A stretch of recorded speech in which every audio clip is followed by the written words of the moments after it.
Era una mañana como cualquier otra en las calles de Buenos Aires, pero para mí sería el día que marcaría el inicio de una lucha que nunca imaginé enfrentar.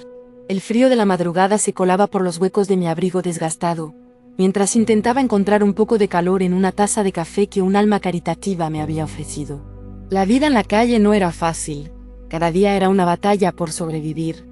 Pero esa mañana algo en el aire me decía que las cosas estaban a punto de cambiar. No podía imaginar cómo, pero sentía que mi vida daría un giro inesperado. La desigualdad social que me había llevado a esta situación era palpable en cada esquina, en cada mirada de desprecio o indiferencia que recibía. Pero esa mañana, algo dentro de mí se negaba a seguir siendo invisible. Recordé los días en los que tenía un hogar, una familia, un trabajo que me llenaba de orgullo. ¿Cómo había llegado a este punto? La respuesta era un cúmulo de decisiones, circunstancias y sobre todo un sistema que muchas veces olvida a los más vulnerables. Las calles se habían convertido en mi hogar, y cada noche era un desafío encontrar un lugar seguro donde descansar. Pero esa mañana, mientras observaba el amanecer pintar el cielo de colores, sentí una chispa de esperanza. Quizás era el cansancio, quizás la determinación de no dejarme vencer, pero algo me decía que mi historia no terminaría aquí. Con las manos temblorosas por el frío, me levanté del banco donde había pasado la noche y decidí que era hora de cambiar mi destino. No sabía cómo, no sabía cuándo, pero estaba decidida a luchar por una vida mejor. Y justo cuando pensaba que estaba completamente sola, el destino me tenía preparada una sorpresa que cambiaría todo. ¿Estaría lista para enfrentar lo que venía? Solo el tiempo lo diría, pero una cosa era segura: no me rendiría sin luchar. Nunca olvidaré el día en que recibí la noticia que cambiaría mi vida para siempre. Estaba buscando algo de comer en un contenedor cerca del mercado cuando escuché a dos mujeres hablar sobre un juicio. ¿Se imagina? Una anciana sin hogar acusada de robo, decía una. Mi corazón se detuvo. ¿Estarían hablando de mí? Me acerqué discretamente tratando de no llamar la atención, pero cada palabra que escuchaba confirmaba mis peores temores. Alguien me había acusado de robar una cartera en el metro. Yo que apenas tenía fuerzas para cargar mi bolsa de plástico con mis pocas pertenencias. La injusticia de la situación me dejó sin aliento. ¿Cómo podía defenderme si ni siquiera tenía un lugar donde dormir? Esa noche, mientras intentaba conciliar el sueño en un rincón de la estación de tren, no podía dejar de pensar en lo que significaría ese juicio para mí. ¿Terminaría en la cárcel por un crimen que no cometí? La sola idea me aterraba, pero también sentía una rabia creciente. No era justo. No después de todo lo que había pasado. Al día siguiente, decidí buscar ayuda. Fui a una iglesia cercana donde a veces repartían comida. Allí una voluntaria me escuchó y me dio el número de un abogado que trabajaba con personas en situación de calle. Él te ayudará, me dijo con una sonrisa cálida. Marqué el número con manos temblorosas, sin saber que esa llamada sería el primer paso hacia una batalla que nunca pensé que tendría que librar. Cuando finalmente hablé con el abogado, su voz tranquila me dio un poco de esperanza. Vamos a luchar esto juntos, me aseguró. ¿Pero sería suficiente? El sistema no siempre favorece a los más vulnerables, y yo era la prueba viviente de ello. Mientras colgaba el teléfono me di cuenta de que estaba a punto de enfrentarme a uno de los mayores desafíos de mi vida. Y justo cuando pensaba que había tocado fondo, la vida me preparaba otra sorpresa. El abogado me explicó que el caso era más complicado de lo que parecía. Había testigos, pero también inconsistencias en la acusación. Tienes derecho a defenderte, me recordó. Esas palabras resonaron en mí. Por primera vez en mucho tiempo, alguien creía en mí. Pero el camino no sería fácil. Tendría que enfrentarme a prejuicios, a miradas de desconfianza, a un sistema que muchas veces da la espalda a los que menos tienen. Sin embargo, algo había cambiado dentro de mí. Ya no era solo una anciana sin hogar, era una luchadora, una sobreviviente. Y aunque el miedo seguía ahí latente, ahora lo acompañaba algo más. La determinación de limpiar mi nombre y recuperar la dignidad que nunca debí perder. El juicio sería mi batalla, pero también mi oportunidad para demostrar que incluso en las circunstancias más oscuras, la verdad puede abrirse paso.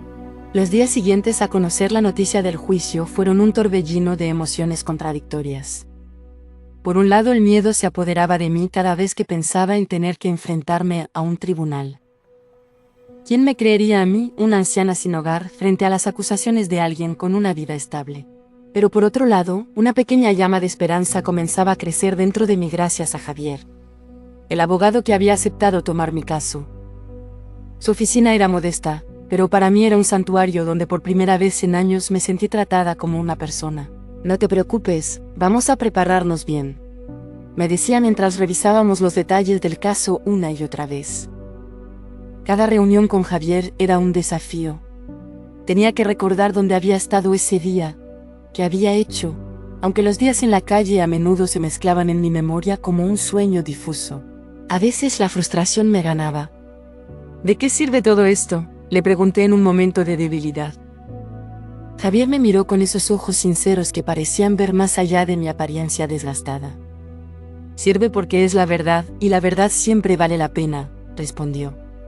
Esas palabras se quedaron grabadas en mí. Comencé a asistir a un albergue donde me ayudaron a conseguir ropa limpia para el juicio. Lavarme el pelo con agua caliente después de tanto tiempo fue como renacer. Las noches eran las más difíciles. Mientras trataba de dormir en mi cama del albergue, una cama de verdad, los pensamientos me asaltaban. ¿Qué pasaría si perdía? ¿Volvería a las calles pero ahora con el estigma de una condena? Una tarde mientras ensayábamos mi testimonio, Javier me hizo una pregunta que no esperaba. ¿Qué es lo que más extrañas de tu vida antes de las calles? La pregunta me tomó por sorpresa. Las lágrimas comenzaron a fluir antes de que pudiera responder. Extraño ser alguien, logré decir entre sollozos. En ese momento entendí que este juicio no era solo sobre un robo que no cometí, sino sobre recuperar mi identidad, mi lugar en el mundo. La víspera del juicio, Javier me entregó un sobre. Dentro había una foto de mi familia que él había logrado recuperar a través de unos conocidos. No podía creerlo. Esa imagen desgastada era el tesoro más valioso que podía tener en ese momento. Para que recuerdes por qué estamos luchando, me dijo. Esa noche, abrazando la foto contra mi pecho, supe que al día siguiente no solo estaría defendiendo mi inocencia, sino honrando a quienes alguna vez me amaron. Pero justo cuando pensaba que estaba lista, recibí una noticia que lo cambiaría todo. El testigo principal de la acusación había cambiado su versión. ¿Estaría preparada para lo que venía? El día del juicio amaneció con un sol radiante que parecía burlarse de mi nerviosismo. Me vestí con la ropa limpia que me habían dado en el albergue, unas prendas sencillas pero que me hacían sentir humana otra vez. Javier llegó temprano para acompañarme al tribunal. Hoy es el día, me dijo con una sonrisa que pretendía ser tranquilizadora, pero yo notaba la tensión en su voz. El trayecto en autobús fue interminable. Cada parada me hacía pensar en arrepentirme y huir, pero la foto de mi familia, guardada en mi bolsillo, me daba fuerzas para seguir adelante. Al llegar al tribunal, el edificio imponente me intimidó. Personas bien vestidas entraban y salían, hablando con seguridad de cosas que yo no entendía. Me sentí fuera de lugar como si todos pudieran verme y saber que no pertenecía allí. Javier me tomó del brazo. Respira, susurró. Estás aquí porque tienes derecho a estar aquí. Sus palabras me ayudaron a dar el primer paso hacia la puerta. Dentro el ambiente era aún más opresivo. El olor a madera pulida y papel, el sonido de los tacones contra el mármol, las miradas curiosas de los extraños, todo me abrumaba. Nos sentamos en un banco a esperar nuestro turno. Las manos me sudaban y no podía dejar de mover los pies. De repente escuché mi nombre. Era el momento. Al levantarme las piernas me temblaban tanto que pensé que caería. Pero entonces recordé por qué estaba allí. No solo por mí, sino por todas las personas como yo, las que el sistema había olvidado. Con determinación caminé hacia el frente. La jueza, una mujer de mediana edad con rostro serio, me observaba con atención. Comencé a hablar y aunque al principio mi voz sonaba débil, con cada palabra me sentía más fuerte. Conté mi historia, la verdad sin adorno. Hablé de mi vida antes de las calles, de cómo lo había perdido todo, de la injusticia de estar acusada por algo que no hice. Mientras hablaba, noté algo inesperado. Algunas personas en la sala comenzaban a asentir. Incluso vi lágrimas en los ojos de una de las asistentes. Pero justo cuando pensaba que tal vez, solo tal vez, podría ganar este caso, la fiscalía presentó una nueva prueba que nadie esperábamos. El aire se cortó en la sala. Javier me miró con preocupación. ¿Habría llegado tan lejos para perderlo todo en el último momento? El fiscal, con una sonrisa de suficiencia, mostró un vídeo de vigilancia que supuestamente me mostraba cometiendo el robo. Mi corazón se detuvo. ¿Era realmente yo? ¿En qué momento de mi vida había estado en ese lugar? La imagen era borrosa, pero podía ver a una mujer con mi complexión. Javier se puso de pie inmediatamente, solicitando un análisis técnico del vídeo. «Esa no es mi cliente», afirmó con firmeza. La jueza accedió a revisar la evidencia. Mientras esperábamos, cada segundo era una tortura. Finalmente, el experto confirmó lo que yo sabía en mi corazón: la mujer en el vídeo no era yo. La fecha y hora no coincidían con mi testimonio. La fiscalía había cometido un error crucial. El alivio fue tan intenso que casi me desmayo. Pero la batalla aún no había terminado. La jueza, con mirada penetrante, anunció que revisaría todo el caso de nuevo. «La justicia no puede basarse en pruebas dudosas», declaró. Mientras salía del tribunal rodeada de periodistas y curiosos, supe que este no era el final, sino el comienzo de una nueva lucha, la de recuperar mi vida y mi dignidad. Cuando me llamaron al estrado, sentí que el tiempo se detenía. Mis manos temblaban tanto que apenas podía sostener la foto de mi familia que llevaba como talismán. El salón del tribunal, con sus muros altos y esa atmósfera de solemnidad, parecía diseñado para intimidar. Pero allí estaba yo, lista para contar mi verdad. «Por favor, diga su nombre completo para el registro», me pidió la jueza. Al pronunciarlo, mi voz sonó más firme de lo que esperaba. Era como si, al decir mi nombre en voz alta, reafirmara mi existencia, mi derecho a estar allí. Comencé mi testimonio hablando de mi vida antes de las calles, de cómo había sido una maestra querida por sus alumnos, una madre dedicada. Las palabras fluían, y con cada una sentía que recuperaba un pedazo de mí que creía perdido. Pero cuando llegó el momento de hablar sobre cómo terminé en la calle, la emoción me traicionó. Las lágrimas rodaban por mis mejillas mientras describía la enfermedad que me arrebató mi trabajo, el dolor de perder a mi familia, la vergüenza de no poder mantenerme. Miré a la jueza y vi algo inesperado en sus ojos: comprensión. Eso me dio valor para continuar. «Nunca robé esa cartera», afirmé con convicción. «He perdido muchas cosas en la vida, pero nunca mi honestidad». Fue entonces cuando mencioné el nombre del verdadero ladrón, alguien a quien había visto cometiendo el robo, pero a quien nunca denuncié por miedo. La sala estaló o murmuló. Javier me miró sorprendido. Era una información que ni siquiera él conocía. La jueza pidió silencio y me instó a continuar. «¿Por qué no lo denunció?», preguntó. «Porque en las calles la ley que más importa es la de sobrevivir», respondí. Y a veces sobrevivir significa mirar hacia otro lado. Mis palabras dejaron un silencio pesado en la sala. En ese momento supe que había tocado un nervio, no solo en mi caso, sino en algo mucho más grande. Pero justo cuando pensaba que mi testimonio había terminado, la fiscalía se levantó para el contrainterrogatorio. «¿Cómo podemos creerle ahora si admite que ocultó información?», preguntó con tono acusador. La pregunta me golpeó como un puño. ¿Había cometido un error al ser honesta? ¿Iba mi verdad a ser usada en mi contra? El fiscal continuó presionando. «¿No es cierto que usted misma ha admitido no seguir las reglas de la sociedad? ¿Por qué deberíamos creer su palabra ahora?». Sentí como todas las miradas se clavaban en mí, esperando mi respuesta. Respiré hondo y miré directamente a los ojos del fiscal. «Porque hoy estoy aquí, arriesgando lo poco que me queda, para decir la verdad. En las calles aprendí que hay muchas formas de justicia, pero hoy he elegido creer en esta». Mis palabras resonaron en la sala. Incluso el fiscal pareció quedarse sin argumentos por un momento. La jueza intervino. «Creo que hemos escuchado suficiente por hoy». Mientras abandonaba el estrado, noté algo extraño. Varias personas en la audiencia me sonreían con respeto. Javier me susurró al oído: «Lo hiciste increíble». Pero sabía que la batalla aún no había terminado. Al día siguiente, el periódico local publicaría una foto mía con el titular: «La indigente que desafió al sistema». Sin saberlo, mi testimonio había encendido una chispa que pronto se convertiría en llamas. El momento más impactante llegó cuando mencioné mi nombre completo ante el tribunal. «Soy María Guadalupe Pérez Mendoza», dije con una voz que ya no temblaba. Hubo un murmullo entre los presentes y luego, algo que nunca olvidaré, la jueza se puso de pie.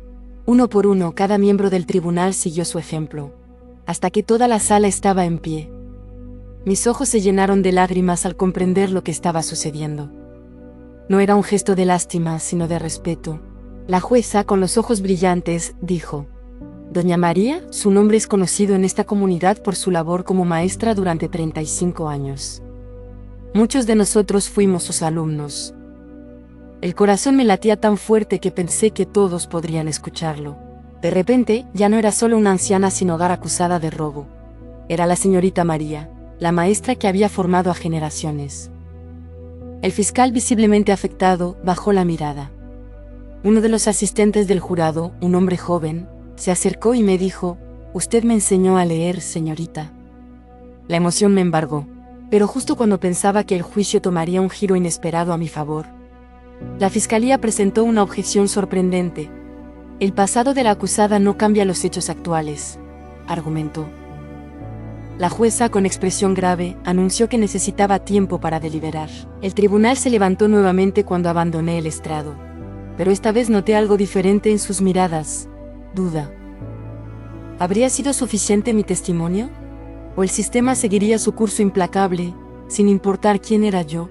Mientras salía del tribunal, rodeada de periodistas y curiosos, una pregunta resonaba en mi mente. ¿Podría la verdad vencer a los prejuicios? Esa noche, en el modesto albergue donde me hospedaba, no podía dormir. Las imágenes del día se repetían en mi mente: los rostros de mis antiguos alumnos, la mirada compasiva de la jueza, la frialdad del fiscal. Me preguntaba cuántas otras personas como yo habían pasado por situaciones similares, cuántas historias de injusticia quedaban sin ser escuchadas. Al día siguiente, mientras me dirigía nuevamente al tribunal, un grupo de antiguos alumnos me esperaba afuera con carteles de apoyo. «Justicia para la maestra María», decían. La prensa local comenzó a interesarse por mi caso, y pronto se convirtió en un símbolo de la lucha contra la desigualdad y el olvido social. Pero cuando entré a la sala del tribunal, listo para escuchar el veredicto, una pregunta me atormentaba. ¿Sería este el final de mi lucha o solo el comienzo de algo más grande? La jueza tomó asiento después de que todos nos pusimos de pie para recibirla. El aire en la sala del tribunal estaba cargado de una tensión que podía cortarse con un cuchillo. «El tribunal ha revisado cuidadosamente todas las pruebas y testimonios», comenzó, mientras yo contaba cada una de mis palpitaciones. «Y hemos llegado a una conclusión unánime».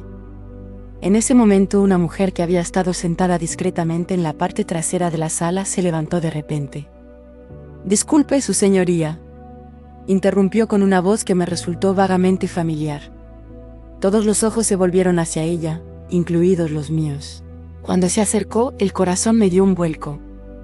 Era Lucía, mi antigua vecina, a quien no veía desde hacía más de 10 años.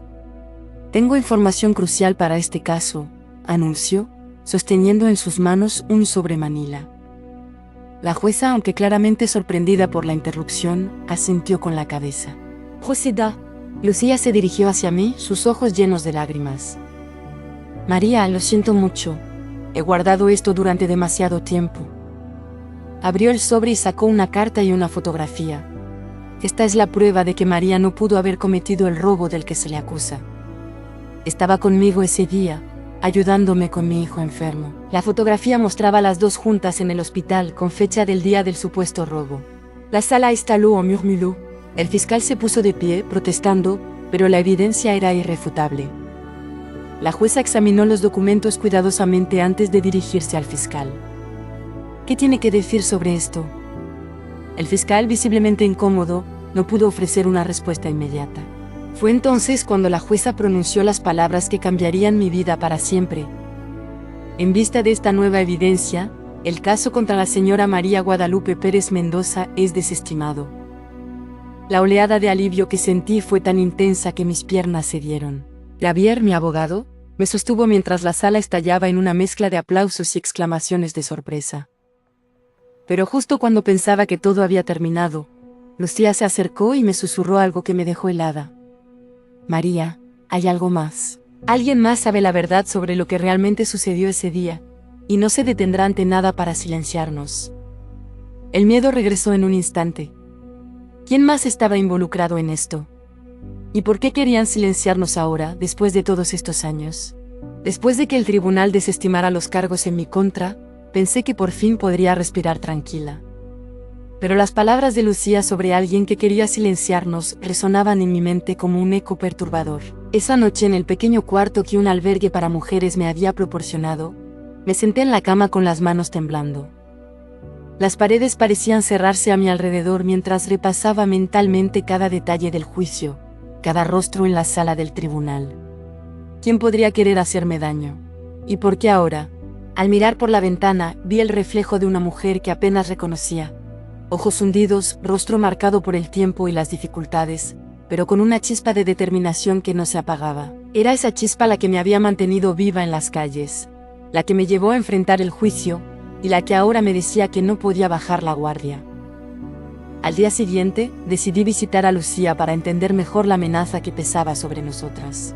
Su casa, en un barrio humilde pero lleno de vida, era un recordatorio de los lazos que el tiempo y la distancia no habían logrado romper.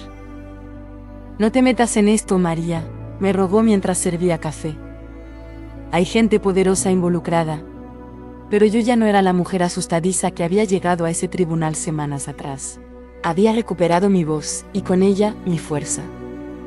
«No puedo volver a esconderme, Lucía. No después de todo lo que he pasado». Fue entonces cuando me contó sobre una red de corrupción que envolvía a personas influyentes de la ciudad, y como mi caso era solo la punta del iceberg. La revelación me dejó sin aliento, pero también me llenó de una determinación feroz. Si había aprendido algo en todos estos años, era que la resiliencia no se trata de aguantar en silencio, sino de levantarse una y otra vez, sin importar cuántas veces te derriben. Esa noche, mientras caminaba de regreso al albergue, sentí que me seguían. Las sombras parecían moverse a mi alrededor y cada paso resonaba como un trueno en el silencio de la noche. Pero esta vez, en lugar de acelerar el paso, me detuve. Si quieren enfrentarme, que me enfrenten, pensé. Al voltear vi una figura que se escondió rápidamente en un callejón. ¿Era mi imaginación o alguien realmente me estaba observando? La respuesta llegaría pronto porque al llegar al albergue, un sobre anónimo esperaba por mí. Entró una sola frase escrita con recorte de periódico. «Deja el pasado enterrado si quieres tener futuro». El mensaje era claro, pero lo que no sabían era que yo ya había decidido no volver a vivir con miedo. La pregunta era, ¿estaba lista para las consecuencias de mi decisión? El día del veredicto llegó con una tensión que se podía cortar con cuchillo. El tribunal estaba lleno no solo de curiosos, sino de antiguos alumnos, vecinos y hasta periodistas que habían seguido mi caso. Me vestí con la única ropa decente que tenía, la misma que usé el primer día de juicio, pero esta vez no temblaba. Había luchado demasiado para llegar hasta aquí. La jueza entró y todos nos pusimos de pie. Su rostro era inexpresivo, pero sus ojos parecían cansados, como si hubiera pasado noches enteras deliberando. En el caso de la señora María Guadalupe Pérez Mendoza, comenzó, haciendo una pausa que hizo que mi corazón se detuviera. Este tribunal ha determinado que no hay suficientes pruebas para sustentar los cargos en su contra. Un suspiro colectivo llenó la sala. Javier, mi abogado, me apretó el hombro con fuerza, pero la jueza no había terminado. Además, continuó, en vista de las irregularidades encontradas en este caso, el tribunal recomienda una investigación más profunda sobre cómo se manejó la acusación desde un principio. Las palabras resonaron en mis oídos como un eco. No solo era libre, sino que el sistema que casi me condena injustamente sería examinado. La gente comenzó a aplaudir, algunos incluso lloraban. Pero entre la multitud vi a un hombre con un traje caro que no compartía la alegría general. Su mirada fría y calculadora me heló la sangre. ¿Quién era? ¿Y por qué parecía tan disgustado con el veredicto? Antes de que pudiera señalarlo a Javier, el hombre desapareció entre la multitud. La jueza dio por terminada la sesión, y mientras salía del tribunal, rodeada de personas que me felicitaban, no podía sacarme de la cabeza esa mirada. ¿Había ganado la batalla solo para entrar en una guerra más grande? Esa noche, mientras celebraba con Lucía y algunos de mis antiguos alumnos, recibí una llamada de un número desconocido. Al contestar, solo escuché una voz distorsionada que decía: «Esto no ha terminado». La línea se cortó, dejándome con una pregunta aterradora. ¿Quién estaba detrás de todo esto? ¿Y hasta dónde estarían dispuestos a llegar para silenciarme? Al día siguiente, los periódicos locales titularon mi victoria, pero también mencionaban las preguntas sin responder sobre mi caso. Mientras leía los artículos en un pequeño café cerca del albergue, noté que alguien me observaba desde una mesa cercana. Era una mujer joven con una expresión de urgencia. Cuando nuestros ojos se encontraron, se acercó rápidamente y deslizó un papel doblado sobre mi mesa antes de marcharse. Al abrirlo leí: cuidado con el abogado del fiscal. No es quien dice ser. Las palabras me dejaron sin aliento. ¿Estaba en peligro incluso después de ganar el caso? ¿Y qué significaba esto para mi futuro recién recuperado? Después del veredicto, mi vida comenzó a cambiar de formas que nunca imaginé. La misma comunidad que una vez me vio como una anciana sin hogar ahora me miraba con respeto y admiración. Pero la verdadera transformación no estaba en cómo me veían los demás, sino en cómo me veía a mí misma. Había recuperado algo que creía perdido para siempre: mi dignidad. Con la ayuda de antiguos alumnos y vecinos, encontré un pequeño departamento donde vivir. Era modesto, pero para mí era un palacio. La primera noche que pasé allí, me senté en el suelo y lloré. Lloré por todo lo que había perdido y por todo lo que había recuperado. Al día siguiente, recibí una visita inesperada. Era la periodista que había cubierto mi caso. La gente quiere saber su historia, señora María, me dijo. Podría inspirar a muchos. Al principio me resistí, pero luego recordé cuánto me habría ayudado escuchar a alguien como yo cuando estaba en las calles. Así que acepté. La entrevista se publicó y, para mi sorpresa, se volvió viral. Recibí cartas de personas de todo el país, muchas de ellas compartiendo sus propias historias de lucha y superación. Pero no todo era celebración. Aquella nota anónima sobre el abogado del fiscal seguía atormentándome. Decidí investigar por mi cuenta, aunque Javier me advirtió que era peligroso. Lo que descubrí me dejó helada. El abogado tenía conexiones con una red de corrupción que operaba en la ciudad. Y lo peor de todo, parecía estar vinculado al caso que casi me lleva a la cárcel. Justo cuando pensaba que había dejado atrás el peligro, me di cuenta de que tal vez había estado más cerca de lo que imaginaba. Una tarde, mientras regresaba a mi departamento, noté que alguien había estado allí. Nada faltaba, pero las cosas estaban ligeramente fuera de lugar. En la mesa del comedor había un sobre idéntico al que había recibido antes. Con manos temblorosas, lo abrí. Dentro había una sola palabra: silencio. El mensaje era claro, pero yo ya no era la mujer asustada que aceptaba las amenazas sin cuestionarlas. Había encontrado mi voz y no estaba dispuesta a perderla de nuevo. La pregunta era: ¿estaba lista para enfrentar las consecuencias de hablar? Esa noche no pude dormir. Cada ruido en el edificio me hacía saltar. ¿Estaban vigilándome? ¿O era solo paranoia después de todo lo que había pasado? Al amanecer tomé una decisión. Llamé a la periodista que había entrevistado y le conté todo lo que sabía.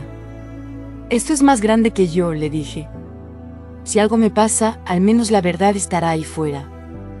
Ella me prometió ayudarme, pero en sus ojos vi el mismo miedo que sentía yo. 2 días después, el periódico publicó una investigación explosiva sobre la red de corrupción, mencionando mi caso como ejemplo de las injusticias del sistema.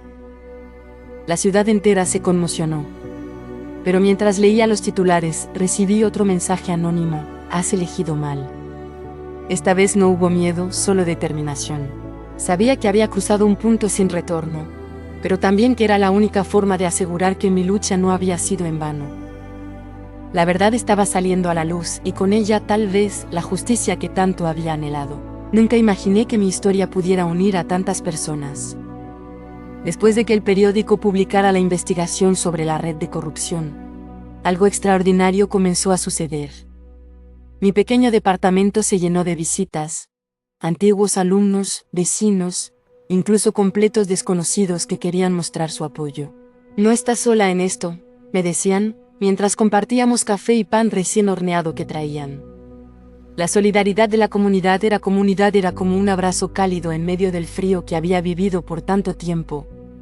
Organizamos una reunión en el centro comunitario del barrio, esperando que vinieran unas 20 personas. Para nuestra sorpresa, más de 100 llenaron el lugar.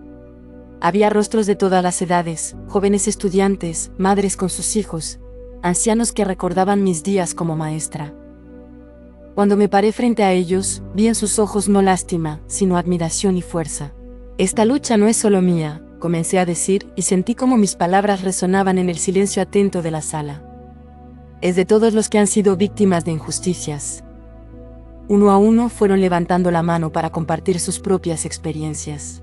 Historias de abusos de poder, de acoso laboral, de indiferencia institucional.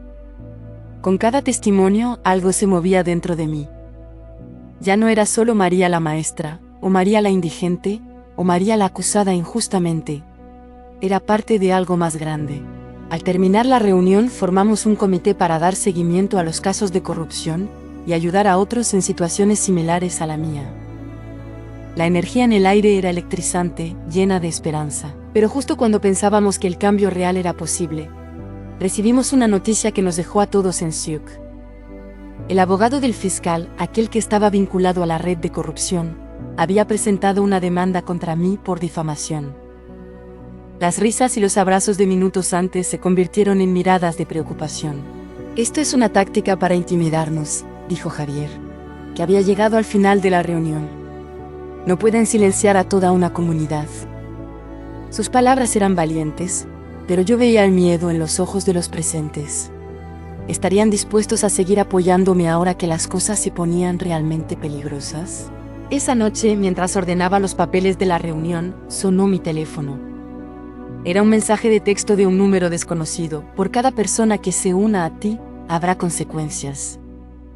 En lugar de asustarme, tomé una foto del mensaje y la compartí con el grupo que habíamos creado. En cuestión de minutos, las respuestas comenzaron a llegar.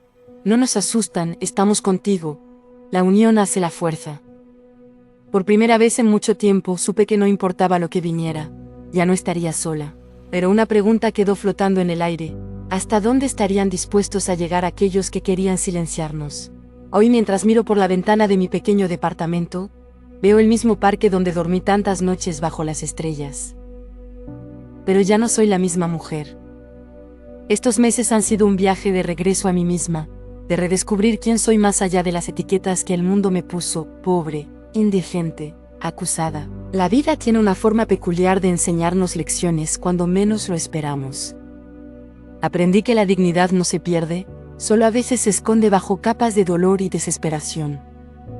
Lo más curioso es que fue en mi momento más bajo cuando encontré mi verdadera fuerza. Aquellas noches frías en el banco del parque, cuando creía que nadie me veía, en realidad estaba siendo preparada para este momento.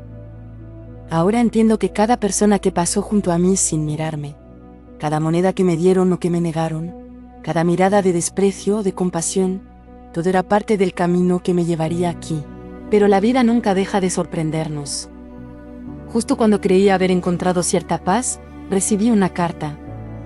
No era una amenaza más, sino algo completamente inesperado. Una invitación del Ministerio de Educación para hablar sobre mi experiencia como maestra y sobre cómo el sistema falla a los más vulnerables. La ironía no escapaba a mi atención de ser una acusada en ese mismo sistema, a ser invitada a ayudar a cambiarlo.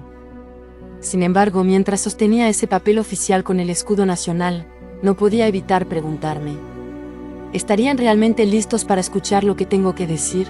¿O solo querían una foto con la pobrecita que superó todas las adversidades para sus campañas políticas? La duda se instaló en mi mente como una semilla. Decidí que iría, pero en mis términos. Preparé un discurso honesto, sin adornos, sobre las fallas del sistema y las reformas necesarias. Incluí todo. Desde la falta de apoyo a los maestros en zonas marginadas hasta la forma en que el sistema judicial trata a las personas sin hogar. Cada palabra estaba cargada de mi experiencia personal y de las historias que había escuchado de otros en situaciones similares. Pero la noche antes de la reunión, mientras repasaba mis notas por última vez, sonó el teléfono. Era Javier, y su voz sonaba extraña, tensa. María, he estado revisando algunos documentos.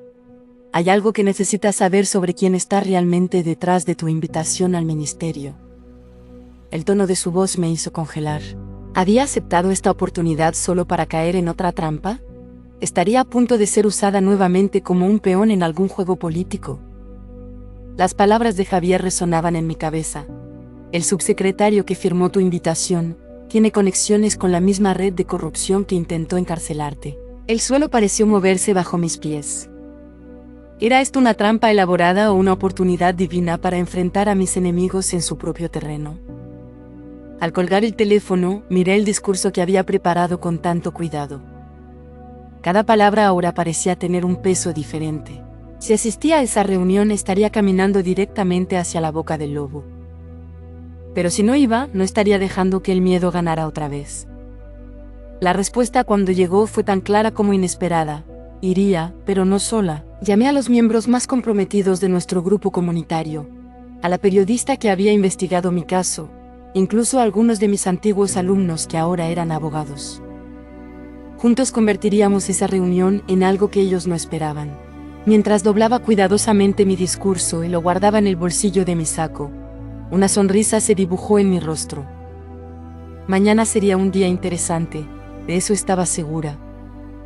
La pregunta era, ¿ellos estaban preparados para lo que yo tenía que decir? En medio de todo este viaje, desde las calles frías hasta este momento de lucha y resistencia, he aprendido algo fundamental. La esperanza no es algo que nos regalan, es algo que construimos cada día con nuestras acciones y decisiones. Hoy quiero compartir este mensaje con todos aquellos que, como yo, han sentido que el mundo les dio la espalda. Sé lo que es sentirse invisible e insignificante, como si tu voz no importara. Pero también sé que dentro de cada uno de nosotros hay una fuerza que ni siquiera nosotros mismos conocemos por completo. Cuando estaba en mi peor momento, cuando ni siquiera tenía un lugar donde dormir, lo único que me mantenía en pie era la pequeña esperanza de que las cosas podían cambiar. ¿Y saben qué? Tenía razón. No fue fácil, no fue rápido, pero cada paso, cada pequeño acto de valentía, me acercó a donde estoy ahora. A ustedes que me están escuchando, quiero decirles, no subestimen el poder de un solo día, de un solo acto de coraje. Tal vez hoy sea el día en que decidan dar ese primer paso hacia su propia liberación. Pero la esperanza no viene sin desafíos. Justo cuando creemos que hemos encontrado nuestro camino, la vida nos prueba para ver qué tan en serio queremos ese cambio. Hoy, mientras preparo mi discurso para el ministerio, sé que estoy a punto de enfrentar uno de esos desafíos. El mensaje que recibí anoche me lo dejó claro. Hay personas que no quieren que hable, que no quieren que la verdad salga a la luz. Pero también sé algo más, no estoy sola. Ustedes son mi fuerza, cada uno de los que han compartido sus historias, los que han llorado conmigo, los que han peleado a mi lado. Juntos somos prueba viviente de que cuando la comunidad se une, la esperanza se convierte en acción. Sin embargo, debo ser honesta, tengo miedo. El miedo nunca desaparece completamente, pero he aprendido que podemos elegir qué hacer con él. Puede paralizarnos o puede ser el combustible que nos impulse a actuar. Hoy elijo lo segundo. Mañana, cuando entre a ese edificio gubernamental, llevaré conmigo no solo mis palabras, sino las historias de todos los que han sido silenciados. Y si algo me pasa, si intentan callarme nuevamente, quiero que sepan esto. La semilla ya está plantada. La esperanza que hemos cultivado juntos es más fuerte que cualquier intento por destruirla. Pero hay una pregunta que sigue dando vueltas en mi mente, y quizás ustedes también la tengan.